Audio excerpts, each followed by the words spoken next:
What if one of the most honor-filled and serious time periods was written by the author of Assassination Classroom?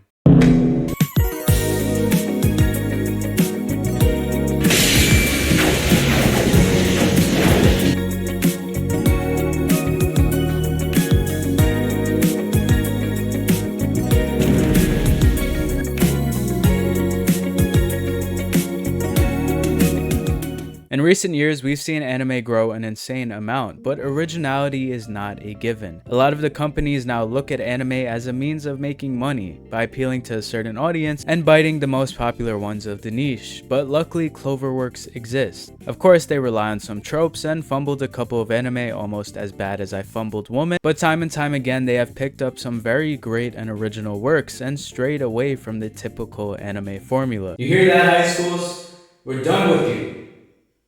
The Elusive Samurai is posing up to be its next big hit. It takes place in a very serious time period of samurai warfare and completely flips the tone. It follows Tokiyuki Hojo, the rightful heir to the shogunate, as he loses his entire clan to a backstabbing vassal, which I know you've seen before, but I'll get to it. Even though he's a kid, he escapes the burning Kamakura with the help of Yorishige Suwa, a priest who claims to be a god. With the voice actor of Kamina and a personality just like him, he leads with positivity and pure insanity. His comedic timing helps balance the overall darkness of the situation and the time period. Contrary to the way of the samurai who face and die in battle, Tokiyuki survives and overcomes by running and living. It's a really nice and ironically accurate take on who the actual survivors of the time period were. We tend to see the serious shows describe the shogunate period as a time of ritual suicide and constant warfare, which it was, but since we've seen that, the Elusive Samurai decides to not take itself so seriously.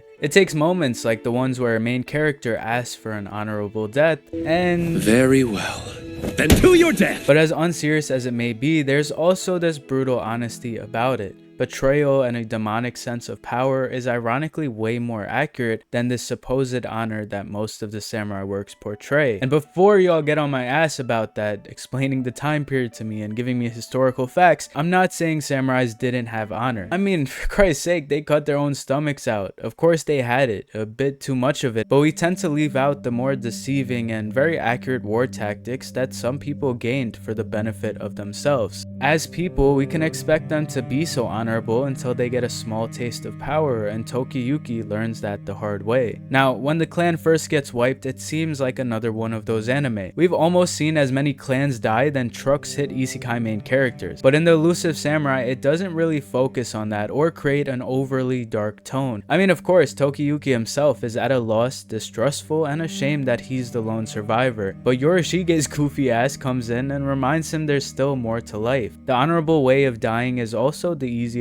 way out. And again, technically, it's not easy. I'm not saying I could commit seppuku in any means. I would literally jump off a cliff before I do that. But you are forfeiting what could be a great life and even recovery of a clan that was done wrong. These are types of stories that would be buried in the history books because of a false understanding of what honor is. Honor shouldn't be associated with ending your own life, and that's a reason that seppuku stopped at some point, because in a way it's giving up on the sense of justice and a future that you could have. Tokiyuki still has to learn this, but I think the best way is through this insane priest. The way he acts is just like life. It's so absurd at times that it starts to make sense. I think comedy of anything explains best how serious we take the wrong things. Betrayal, loss, and more is unfortunately a part of life, but the point is you can recover from it. And while this isn't the best Thorfinn-like way of living, it is a good reminder that even at your lowest, you should still try to live.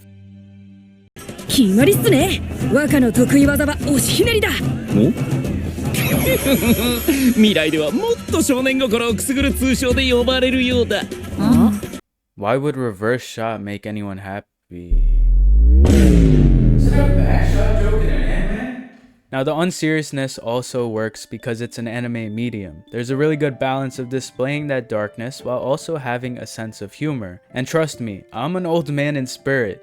Humor could easily get on my nerves and feel like it's taking away from the story. But when it comes to works like this, they know how to go about it. It's so absurd how humorous it is at times when the situation may seem serious, but just like Ryan Reynolds proved with Deadpool, that can make the moment even funnier. Like I said, we as people take life too seriously. I've mentioned it before, but I've built a life around this nonchalant, mysterious persona that I realize just makes everyone a little scared and probably uncomfortable around me. Life's more fun when you take it less seriously, and of course that doesn't mean you become the Joker or some clown. You should still have serious life goals and aspirations, but don't get so caught up on it to the point that you can't have fun anymore. And the reason I'm ranting about this in relation to the show is because it reminds me to have, at the least, a subtle sense of humor. To look back and be like, damn, this shit is ridiculous, but it's also pretty funny. It really feels fresh and original, exposing the dark underbelly in a way we could laugh at it, while also being serious enough to have an actual plot and motive for the main character. Animation wise, it looks amazing, and Cloverworks always kills it when it comes to that, so I'm not too surprised, but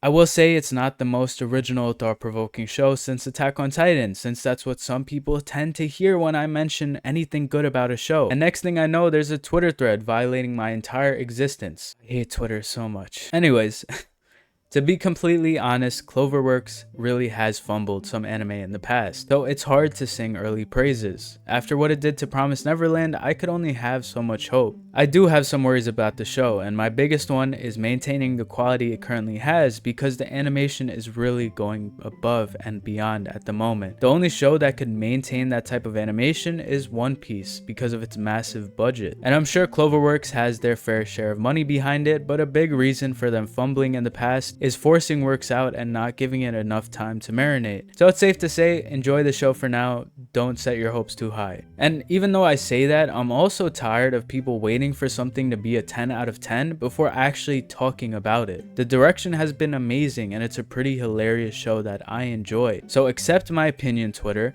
before let me know how you guys really feel about it, or if there's any other sleepers I'm missing out on. Thank you to anyone who made it this far, and that pretty much wraps it up for the video. Thank you for watching. Unlike usual, I don't have a lot to yap about this time. Just wanted to thank you guys as usual. Appreciate any support and anybody who's made it this far into a video. Some future things I did want to talk about. I guess I did lie about yapping. You know me, I'm a yapper. I did think about starting a second channel. Yeah, maybe more IRL videos, you know, maybe some type of motivational stuff. I don't know. I lift a lot. I could, if you guys need advice on fitness, so let me know if any of you would actually watch that, or if you have any ideas. I really would appreciate that, because I've basically expressed on this channel that I want an upload schedule. I want to upload it every week on a Sunday or whatever. But the thing I'm realizing, the more I make videos on this, besides the time it takes, is I really do want it to be original, to an extent, right? Because of course there's tons of anime reviews out there, but I don't want to do what I was doing at one point in the past, which was just making videos on like every new and upcoming anime, you know, that comes out. I really did enjoy the Elusive Samurai, plus it was a recommendation. Shout out to the GOAT for recommending that to me. But I do want a second channel, not low quality, but maybe less editing, because editing is what takes most of my time when I make a video, besides writing the script, of course. But yeah, I think if I could do something more consistently, mainly maybe just a daily upload of something, you know, because at least if I could keep that up and keep it daily or something on that lines, then I could be consistent in something, you know, because I really do want to keep quality over quantity on this channel specifically, and it's technically my second biggest channel. I don't know why I picked up editing. I'm not monetized on that either, so I don't even know what I'm ranting about anymore. This is why I need a second channel, so I could yap more, and then you guys don't have to worry about that in my main channel. To anyone who listened to me yap that long, you deserve like a Nobel Peace Prize. And that really wraps it up. So thank you for watching, and I might see you in the next one.